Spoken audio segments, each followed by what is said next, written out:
Hello, you're watching New Vision TV News with me, Ruth Nasejje, broadcast from the New Vision newsroom. We'll take a look at the news around Uganda, around East Africa, around the world, and later in this bulletin, we'll take a look at our daily Pal of Africa series and then a special report.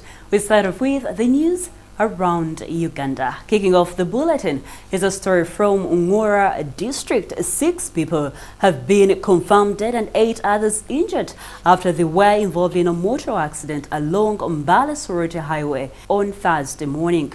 The taxi vehicle registration number UBD 584R, which was from Mbale heading to Soroti, overturned at Makura Trading Center in Ngora district. The East Choga police spokesperson Michael Odong say the tire of the taxi burst, causing the accident. Stephen Omiat, the eyewitness, said after the tire burst, the vehicle bounced off the ground 3 times before overturning. Residents said this area between Ngora and Kumi border is a black spot where many accidents have taken place, claiming many lives. In Kamuli district, over 40 passengers who were sailing on Kayunga-Kamuli ferry crossing River Nile were thrown into panic after it broke down at the docking site in Kamuli district on Tuesday evening. According to eyewitnesses, the accident occurred at around 7:20 p.m., forcing the stranded passengers to make an alarm, fearing that the ferry would drown in the river. The vehicles were driven off the ferry before the passengers, but as the last truck loaded with sand was being driven off, the bolt broke down and the truck could neither go forward nor reverse. One Ibrahim Adebo, an eyewitness, told the New Vision. Adebo is also the chairperson of boat operators at Bugobe landing site in Kayunga district, said the stranded passengers were evacuated by the marine police and local fishermen from the ferry.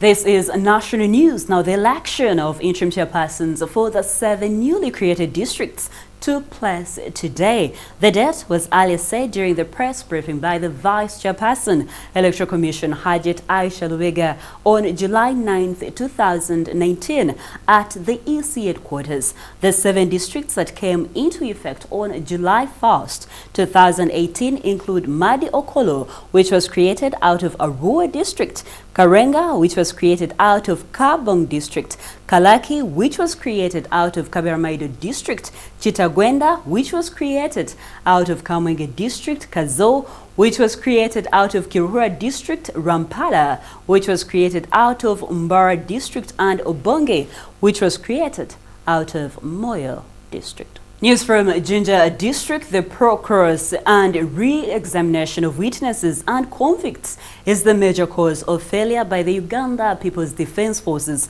to win court cases, according to Colonel Moses Wandera, who represented Chief of Legal Services in the UPDF. Many state prosecutors have not addressed the issues of cross-examination and re-examination to pin suspects and obtain the truth.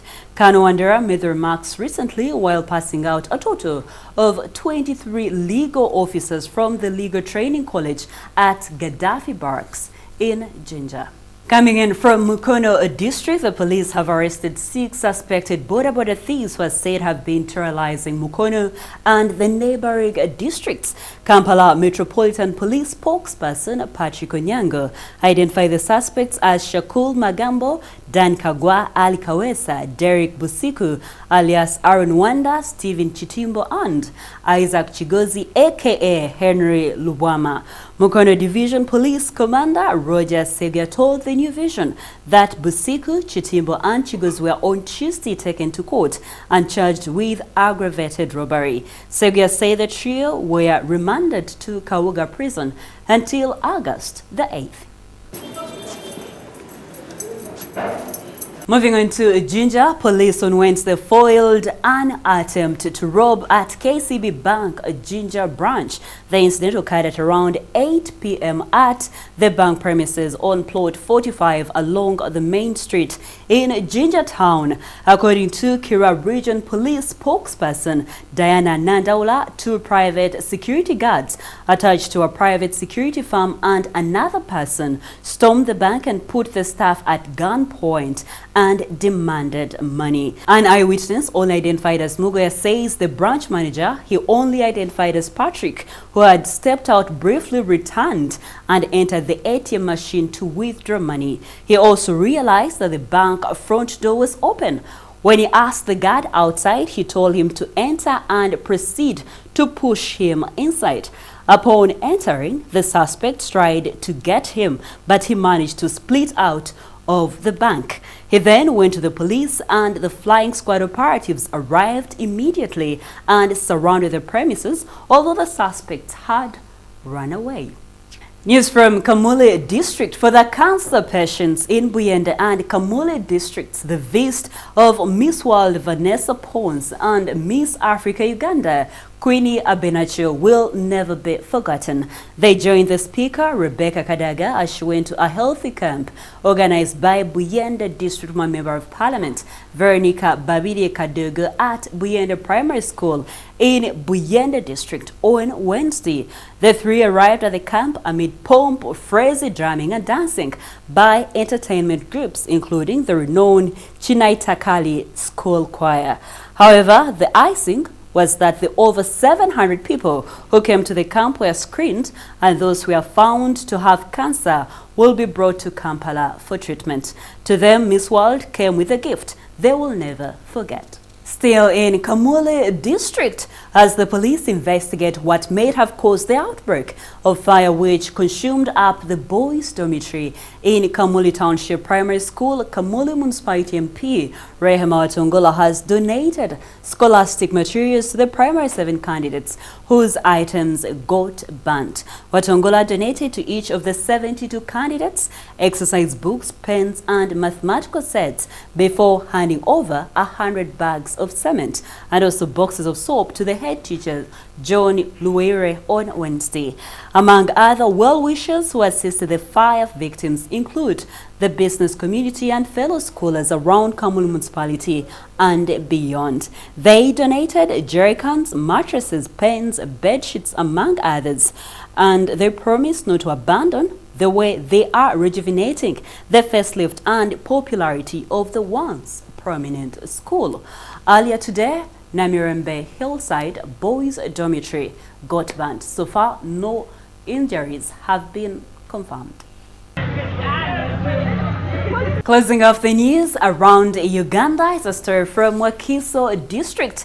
Early childhood education teachers have been employed to understand the language and terminology applied in teaching and creating good environment for the children. Tammy Nasejje, an expert in ECD from the Victoria Villages Children's Services in Canada, said the way children are raised at the early stage is very crucial, noting that it determines their future. Tammy made the remarks during the opening of the ECD teachers training at the SOS Children's Villages in Tebe, Wakiso District on July 23rd. It attracted teachers from Wakiso, Kabalore and Gulu districts. The ECD involves the teaching of children from 0 to 8 years of learning in school. It introduces children to learning skills and reading. Tammy noted that this year's training will focus on enabling teachers to learn the best language used in teaching learners in ECDs.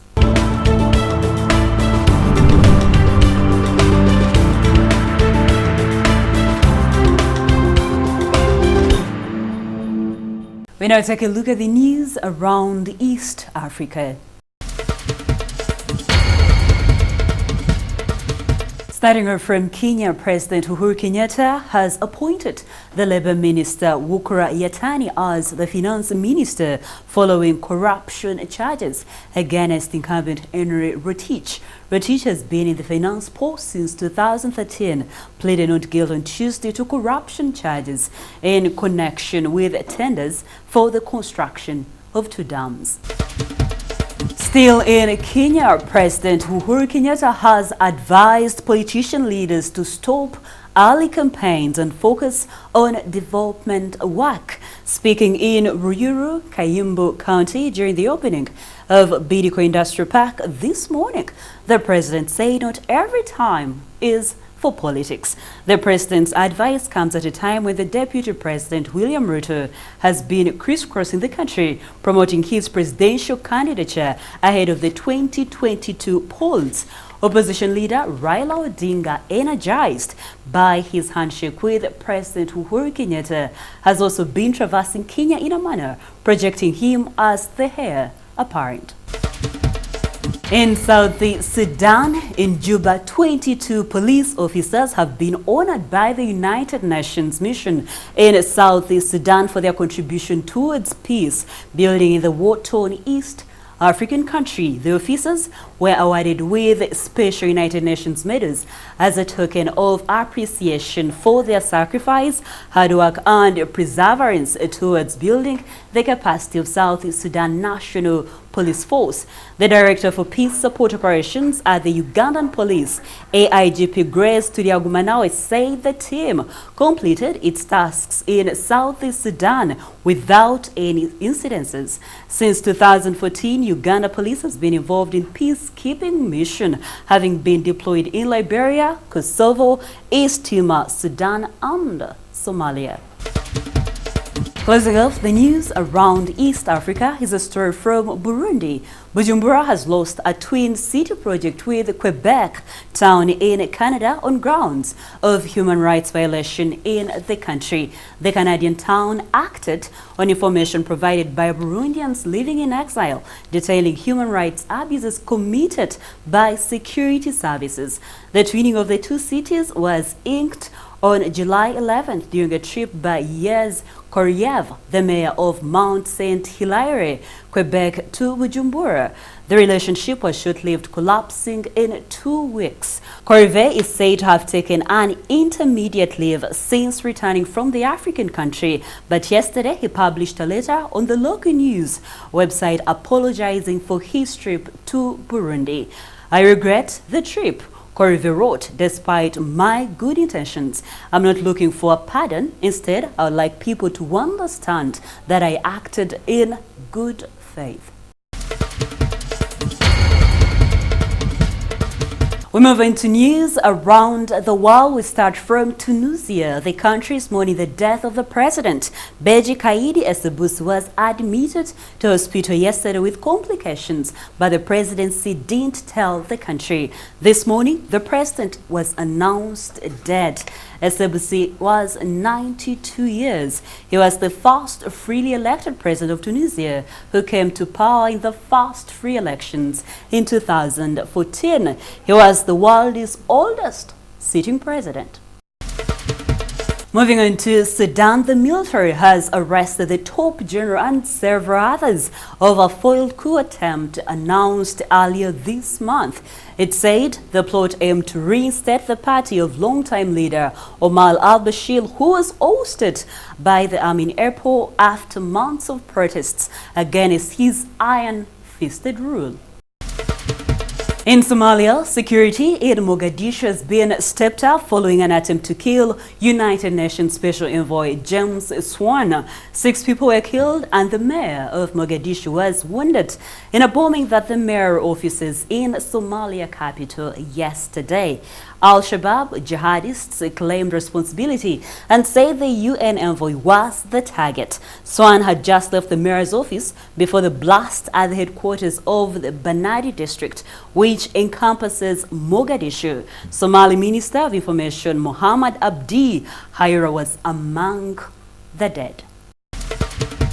News from Libya. Libyan strongman Khalifa Haftar on Wednesday vowed eminent victory in his fight to wrest control of the capital Tripoli from the country's UN-recognized government. The victory flag will soon be raised in our capital. The meeting with victory is so close to the goal for which so many lives have been sacrificed, he said in a speech broadcast by pro-Haftar Ali Hadath television. Haftar, whose forces control Libya's east and much of the country's south, launched an offensive in April to take the capital. His fighters have faced fierce resistance from the forces backing the Tripoli-based government of national accord. At least 1,000 people have been killed in the battle for Tripoli, according to the World Health Organization. Closing off the news around the world is a story from the United States. Puerto Rico's embattled governor, Ricardo Rossello, announced his resignation late Wednesday following 2 weeks of massive protests triggered by the release of a text exchange in which he and the others mocked women and hurricane victims. Protesters had thronged the streets near the governor's mansion since the afternoon erupted into cheers as the news broke, shooting fireworks and waving Puerto Rican flags. That is it for the news around the world. We now take a short break, but when we come back, we take a look at the news and business.